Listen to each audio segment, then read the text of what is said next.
Today we are building this wireless speaker.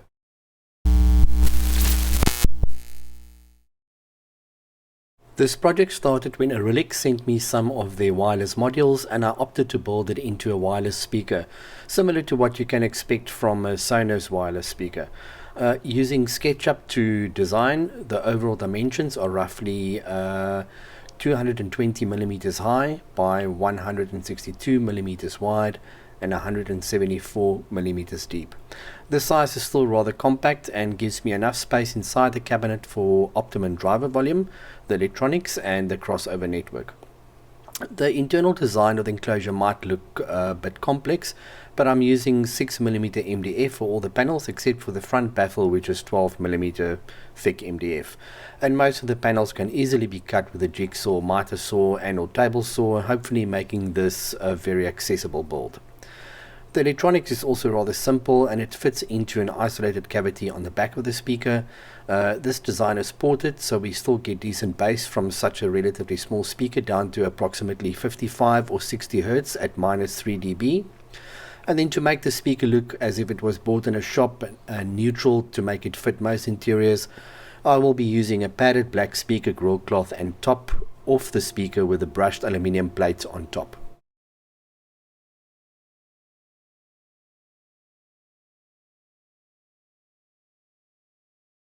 The Arylic module I'm using for this build is called the Upstream Pro 3. It comes with the ability to stream via Bluetooth 5.0 and Wi-Fi, as well as directly connected via Ethernet or an auxiliary 3.5mm line input. The 4Stream app allows integration with popular streaming services such as Spotify, Deezer, Pandora, Qobuz and Tidal, just to mention a few, and you can AirPlay from your Mac, iPhone or iPad directly. The app is available for both Apple and Android platforms, so for more information on the Arylic products, see the link in the description to their website.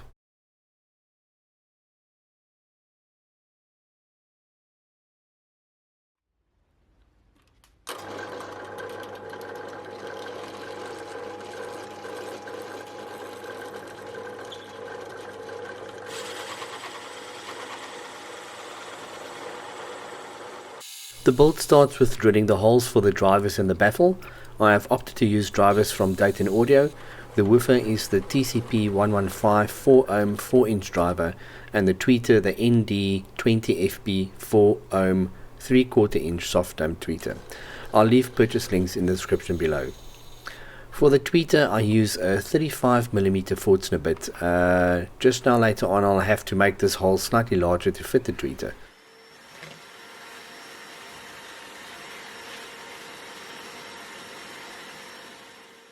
The back of the driver hole is given a 45-degree chamfer on the back to allow free movement of air behind the driver.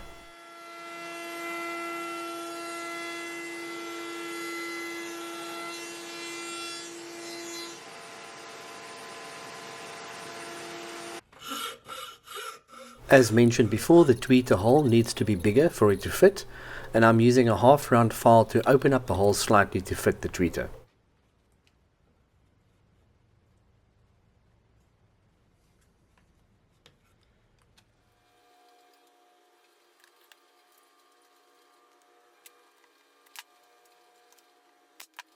Most of what you will see next is assembly of the cabinet, so I'll let you watch this process along with some music.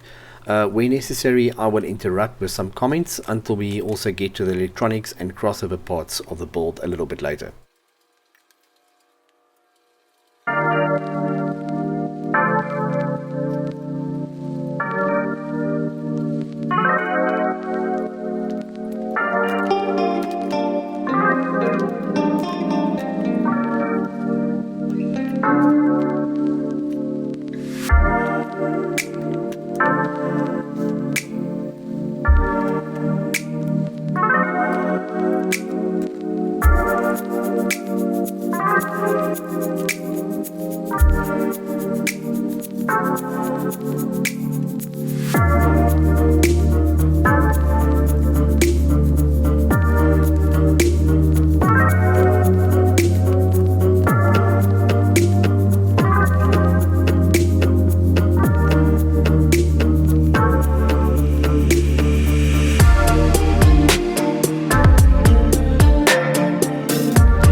At this stage, I just want to say that if you have not subscribed to my channel yet, please consider doing so if you like my content.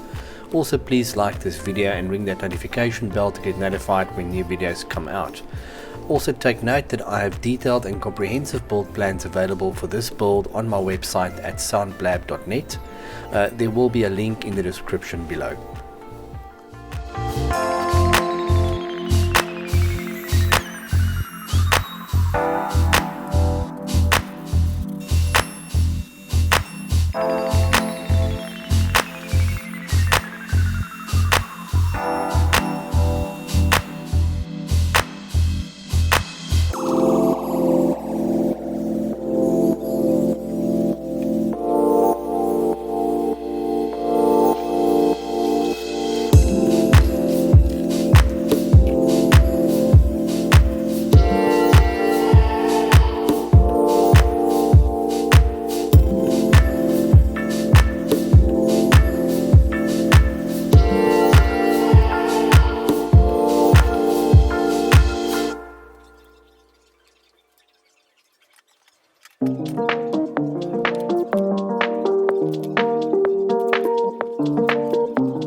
Here I am test fitting the electronic boards in the cavity on the back of the speaker to determine the best layout and marking the mounting holes. I will use hex nut PCB standoffs to mount the boards.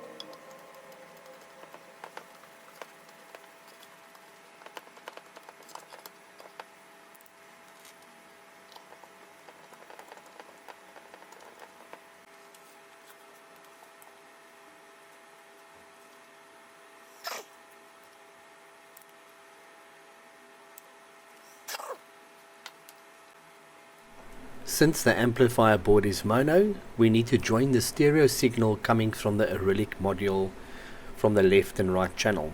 We can do this very simply with a few resistors.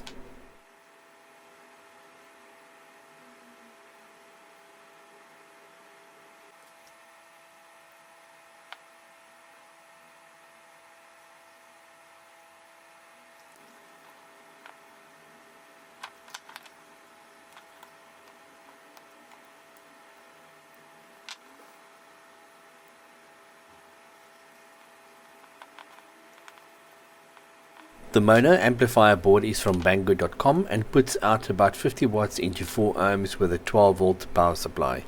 It uses the TPA 3116 Class D amplifier chip.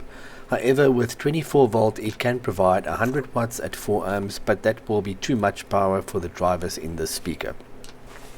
The switch mode power supply board is also from banggood.com and provides 12 volt at maximum 4 amps. Links to these two boards are in the description below.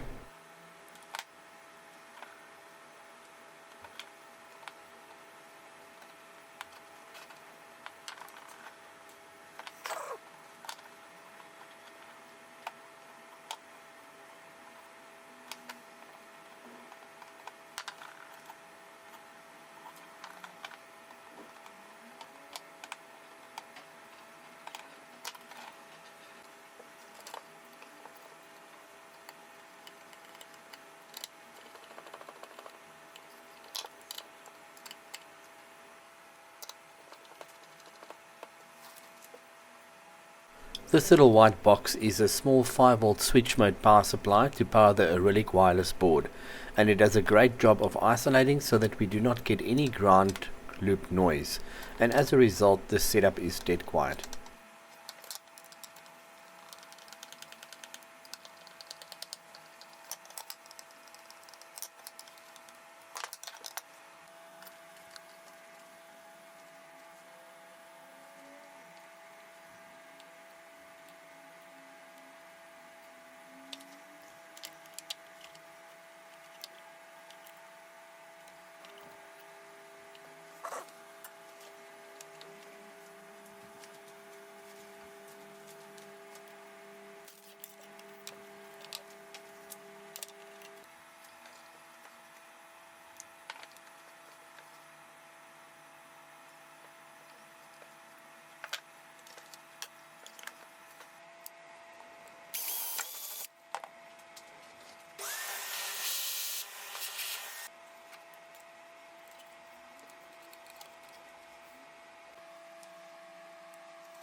Arylic has a few boards available on their site. I am using the Upstream Pro, but you can also use the smaller Upstream Mini if you do not require all the bells and whistles such as Ethernet and USB drive inputs.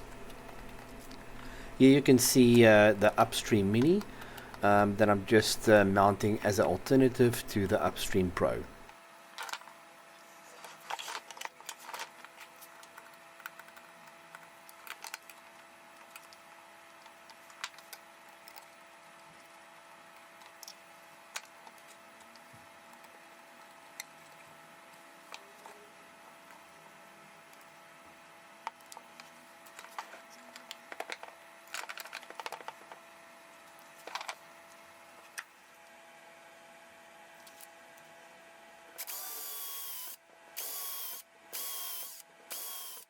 The crossover circuit is small with only 5 parts. This is thanks to the relatively flat response curves of the two Dayton audio drivers, helping to make the crossover design fairly easy. All the parts are mounted onto a 3mm piece of MDF board. I will show the response graphs a little bit further into the video.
The modeled response shows a very good flat curve and also a well-defined reverse null at the crossover point just below 4500 Hz.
I am adding some contact cement to the edges of the enclosure that will help the acoustic transparent cloth adhere properly.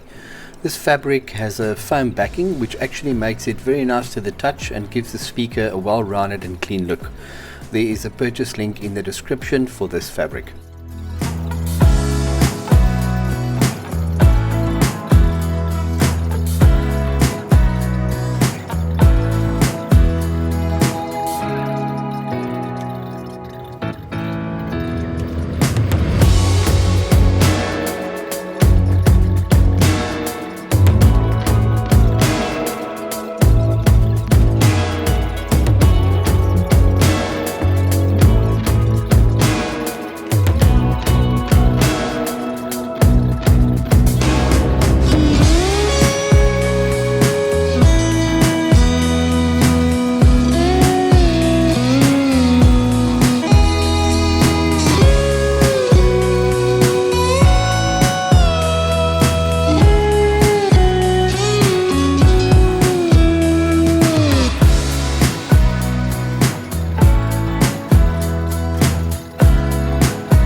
The speaker enclosure gets topped off with a 3mm aluminium plate. After cutting it to size with a miter saw, I am rounding the corners slightly with a file and using 800 grit water sandpaper to give it a brushed effect. Once this is done, the aluminium is sealed with a few coats of clear lacquer.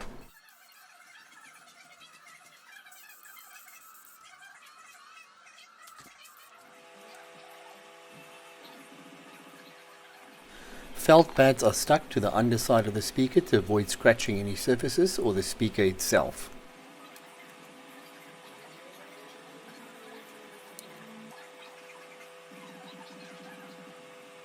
The Wi-Fi and Bluetooth antennas are stuck to the inside of the enclosure before the bottom panel is screwed into place.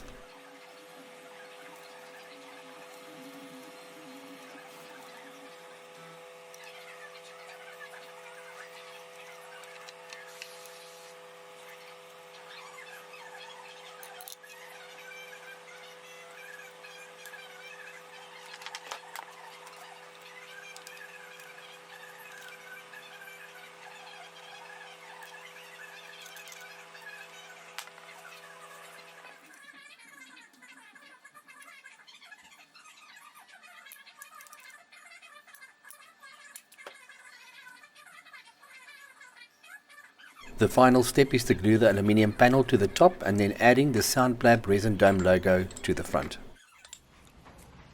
Well, this is the final product and it works really well. I am extremely happy with the quality of the sound produced by the speaker. It has decent bass performance and vocals and highs are clear and crisp without being harsh at all. The 50 watts of power is more than enough and it goes plenty loud for the average size room. Before I do a quick sound demo, just a reminder to subscribe to my channel and ring that notification bell and give this video a like. If you want to support my channel, please go to my Patreon page and become a patron, where you will get behind the scenes posts and videos for projects I work on. Then lastly, if you want to build a speaker like this, go to my website soundblab.net and purchase the plans. This goes a long way to keep this channel running, and I appreciate each and every person that has supported me in this way so far. Links are in the description. So let's do that sound demo. Until next time, adios.